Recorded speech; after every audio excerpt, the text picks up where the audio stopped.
Remember when some time ago I recorded a video here about the rebirth of McLaren? At that time, they were about to win the 2024 Constructors' Championship, which they did, and now in 2025, their two drivers, Oscar Piastri and Lando Norris, are leading the standings. Well, forget about that.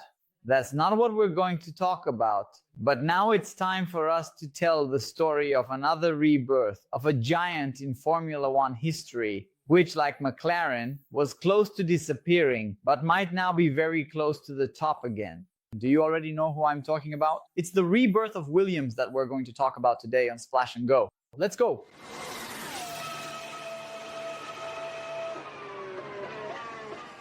The team founded by Frank Williams and later refounded by him together with Patrick Head at the end of the 70s will, I promise you, Scout's honor.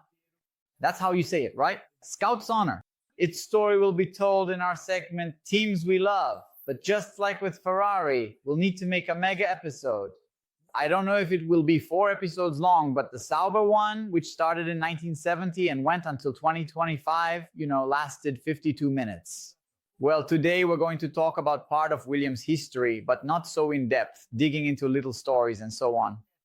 But we're going to talk about how it started heading toward the abyss, faced various problems, lost important people, and hasn't won a race since 2012 in Barcelona with Pastor Maldonado.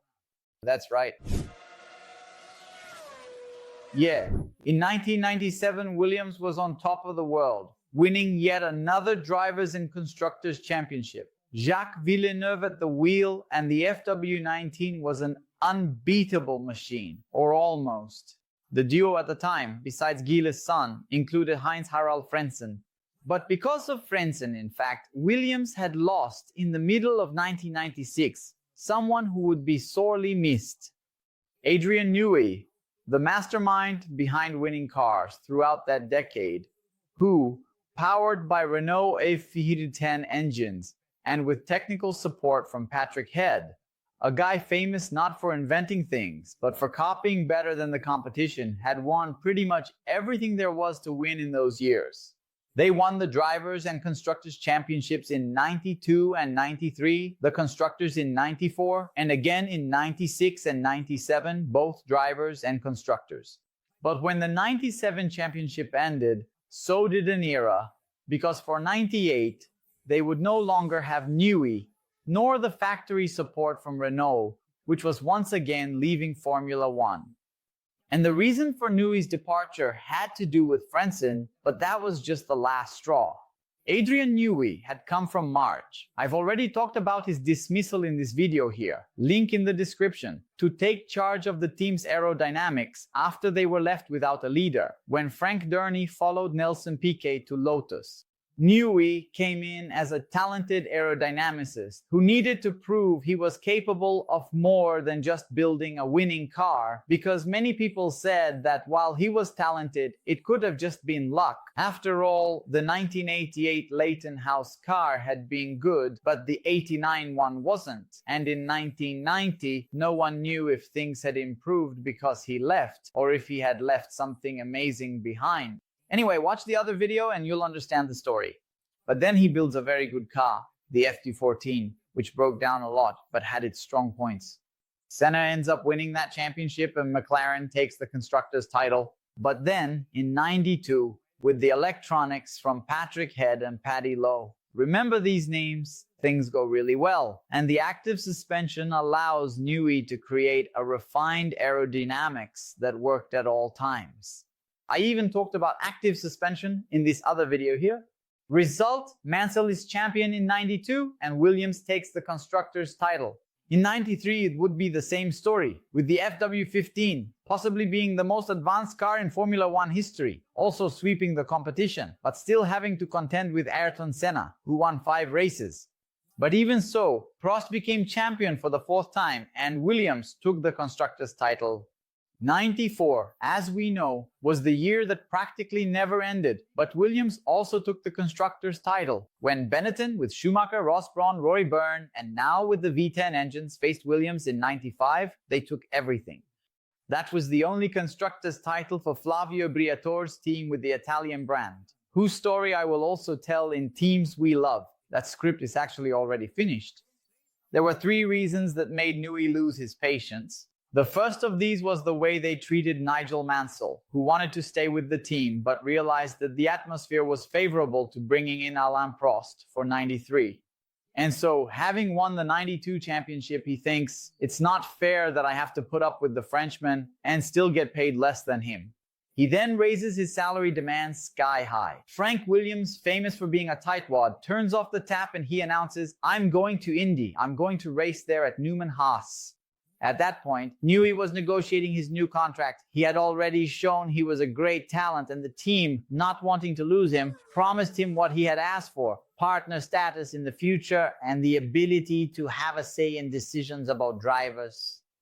And then Frank and Patrick did a bit of a Mansell move, who left, and he didn't like it. The second time these things happened and things started to go sour was with Villeneuve during the hiring of the Canadian, which cost Coulthard his job. Williams tested Villeneuve in secret. Newey found out through the press and also learned from the press that Coulthard wouldn't stay and that Jacques would come from Indy to Formula One. He called Patrick Head and Frank Williams and said, hey, you guys are a pain, aren't you? And they replied, oops, no, sorry. It's just that we've been partners for so long, we forgot we had to tell you. It won't happen again.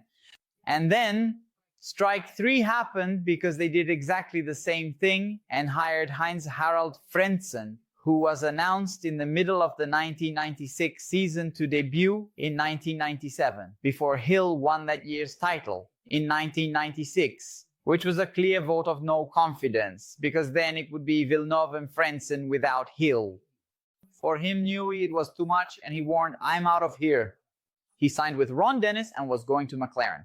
But he still had 1 more year left on his contract. The situation ended up in court. Williams filed an injunction, a court order preventing him from entering Ron Dennis's factory, and the issue was resolved by setting up a fully equipped office in Newey's house. Home office, way before it became trendy. The next blow came when Renault decided to leave Formula One, leaving them with engines that would no longer be updated, now in the hands of Mechachrome. Williams and Benetton ran in '98 and '99 with these engines, which kept falling behind. The result was clear. Williams fell behind in '98 and even further behind in '99, watching the 1997 champion, Villeneuve, leave in '99 to race for Bar. But Frank and Patrick had an ace up their sleeve and signed with BMW to become their factory team in what seemed like a dream project. While the all-powerful McLaren had Mercedes, they thought, who better to compete than the other German giant? But it was a very difficult partnership because BMW always insisted on having one of their protégés, in this case Ralf Schumacher, while Williams put someone they trusted in the other car. This, right from the start, created a division within the team. Ralf was seen as BMW's driver, while Button and later Montoya were seen as Frank and Patrick's drivers. BMW quickly developed an engine that many considered the most powerful in Formula One, but it was unreliable. And when it failed, Williams would say, see, it's not the car. And when the car had problems, BMW would say, see, it's not the engine. And this also happened with the drivers. When Montoya messed up, BMW would comment. When Ralf Schumacher made a mistake, Frank and Patrick would say, see? Dissatisfied, BMW decided to try to solve the issue with money. Frank, I want to buy control of the team. You and your partners step aside. It will be a BMW factory team. But Frank doesn't agree. So BMW goes knocking on Sauber's door, as I mentioned in the episode about their history. The result, even after being constructors runner-up in 2002 and 2003, the partner that helped pay the bills leaves. And so, without BMW's heavy artillery, Williams obviously drops down a level, changing engines 4 times in just a few years. Because, pay close attention so you don't miss this. They used Cosworth engines in 2006, Toyota in 2007, 2008, and 2009. You probably didn't remember that. Then it was Cosworth again in 2010 and 2011, and Renault in 2012 and 2013. In 2014, they changed again. It was a period when they lost a lot of people, and the team got used to running at the back of the pack. Some results did come, podiums, and Nico Rosberg even had some good performances there, but step by step the team got used not only to being at the back, but also to having to put up with certain demands like accepting drivers imposed by Toyota, as was the case with Kazuki Nakajima. Nico Rosberg did have good results during that period, it's true, but Williams stopped winning races, going without a victory from 2004 until 2012. In 2013, Claire Williams, Frank's daughter, took on the role of deputy team principal, effectively acting as the team leader in practice, though not officially, since her father remained the team principal handling the day-to-day operations. And the decision to embrace Mercedes as their engine supplier for the 2014 season was brilliant, because Mercedes absolutely nailed it with the hybrid engines and brought their customers along with them, especially Williams. In 2014, with the duo of Felipe Massa and Valtteri Bottas, they finished third in the Constructors' Championship. They repeated this in 2015, and in 2016, still with the same duo, they finished fifth. Felipe Massa and Valtteri Bottas during those years racked up a slew of podium finishes. The Brazilian alone scored 9. But the recovery would only be partial, and when their rivals started to catch up with Mercedes engines, they were quickly swallowed up by the competition, and the team and family management rapidly became outdated. Faced with organizations like Mercedes and Red Bull, which had grown to over 1,000 people, Williams kept doing things the way they always had. And that's not necessarily a good thing. Between 2013 and 2017, we saw this brief 3-year surge. But when Bottas left for Mercedes to replace Nico Rosberg after his sudden retirement, Massa was paired with the wealthy Lance Stroll, whose father was considering buying the team, and once again they refused to sell. And this mistake would prove fatal, because Massa left at the end of 2017, realizing that they would start resorting to pay drivers. So much so that in 2018, Sergei Sirotkin, you probably don't even remember this guy, and Stroll raced for the team, and the result was, predictably, a decline. After finishing third in 2014, third in 2015, and fifth in 2016 and 2017 with the Stroll-Massa duo, they managed just 7 points and finished 10th in the Constructors' Championship. Last place. But nothing is ever so bad that it can't get worse, and in 2019, they brought back a guy who had left a long time ago, Paddy Lowe, to be the technical director. He came from Mercedes, where he hadn't managed to get the position he wanted. And then things go so wrong that during preseason, they don't even have a car ready, they lose days of track time, and the duo, George Russell, a Mercedes protege, and Robert Kubica, look at how far they had to go, chasing money from the Polish oil company Orlen, have a car that's often 3 or 4 seconds slower than the front runners, 2 or 3 seconds slower than the last ones, and they score just a single lonely point in the chaotic German Grand Prix. Bad, really bad, but it was still going to get worse. Claire Williams has already talked about this on a podcast. She started 2020 without any money to operate and had managed to get a loan from someone, she didn't say who, but I suspect it was Bernie Ecclestone, of £20 million to race in 2020. But then she goes back to the factory and finds out that the pandemic was about to turn Formula One upside down, because if you don't race, you don't get paid. Not by sponsors, not by Formula One itself.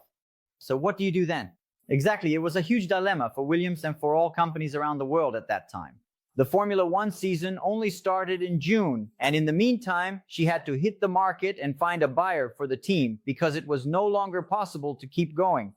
That's when the American investment fund Doralton Capital shows up, buying the team for $140 million plus the debt, and the Williams family leaves management entirely. A rebuilding process begins, and the person chosen to manage the team, Jos Capito, seemed to be a clue as to who might buy the team after the investment fund, because Capito was someone close to Porsche and Audi. This suspicion grows when François-Xavier de Maison takes over as technical director. And regarding the technical direction, it's important for us to mention something here.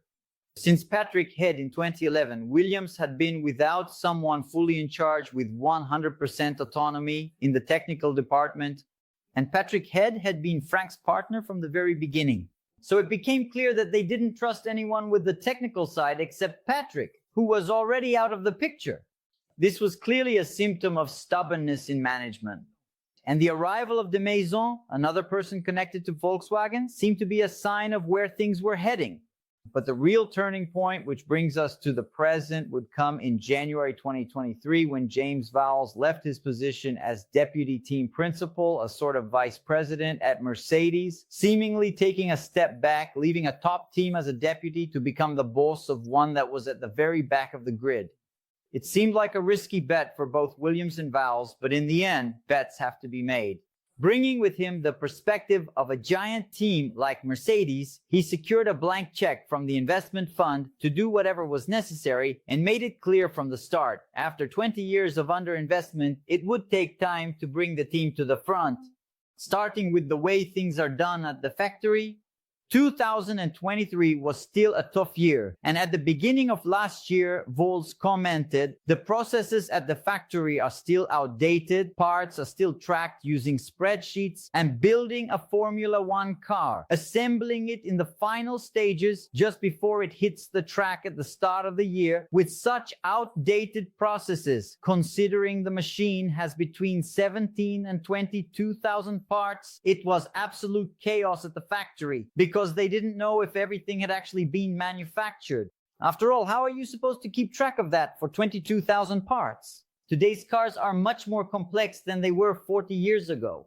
That's right, Williams almost didn't have a car ready for the 2024 preseason, and Vowles warned, "This even affects the flow of updated parts arriving on the car, from using lighter screws to in-house production of certain components. Things that make the construction process faster." All of that had to be changed, and over the past 12 months, Williams seems to have made a leap, because this year, and maybe even to send a message to everyone, they were the second team to get their new car on the track. Moreover, since the arrival of the Dorilton Investment Fund, and especially after Vowles took over, they stopped relying on pay drivers. The seat that had previously been held by Stroll, Sirotkin, Latifi, and Logan Sargent is now occupied by Alexander Albon and Carlos Sainz. And even last year, when they let Sargent go, they chose someone from within, because Franco Colapinto was part of their young driver program. You can see how this is a long road, and you have to retrace every step back. Once you start with pay drivers, it's hard to get rid of them. And being without pay drivers this year is a sign of Williams' resurgence. The results in the Constructors' Championship don't lie. Last year, over 24 rounds in 6 sprint races, Williams scored 17 points. This year, in 2025, after 7 rounds and 2 sprints, they have 51 points, 40 from Albon, 11 from Carlos Sainz. And for the first time, the focus seems to be, we no longer need to just survive, we can think about growth.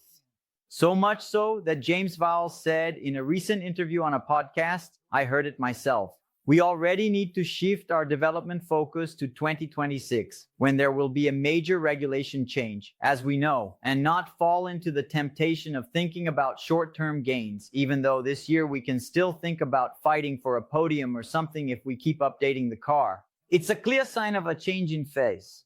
A team that was many times on the verge of shutting down, desperately needing money and relying on pay drivers to survive, can now afford to give up tempting short-term results in order to become the giant it once was, with 9 Constructors' Championships, 7 Drivers' titles, and 114 victories.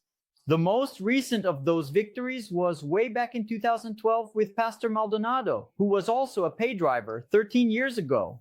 Whether this resurgence will be linear, and if next year we'll already see Williams fighting at the front or necessarily doing better than this year, we just don't know. In 2021, I recorded a video about McLaren's rebirth, and it wasn't exactly easy. 2022 was not a good year, and they won the race with Ricciardo in 2021.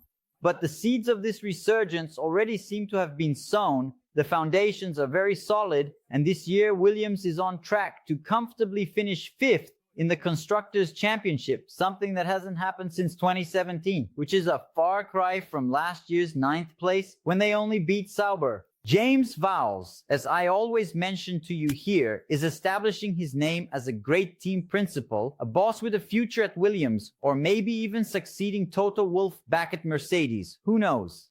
The fact is, just like with McLaren's story, it's really great to see a team of this size, with such a huge history, no longer stuck at the back of the grid and starting to make waves up front.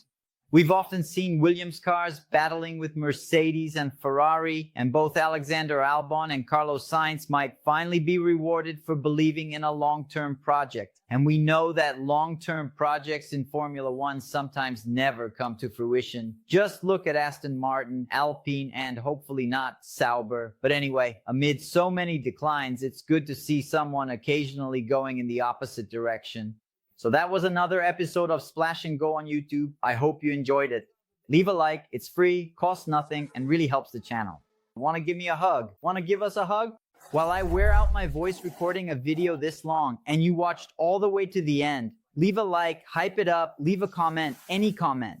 If you believe in Williams' comeback, if you think they'll go back to winning championships and races, if you think it's all just a flash in the pan and their place is at the back, or if you have no idea, after all, who are we to predict? Tell us where you're watching from, drop a little emoji, it doesn't cost anything.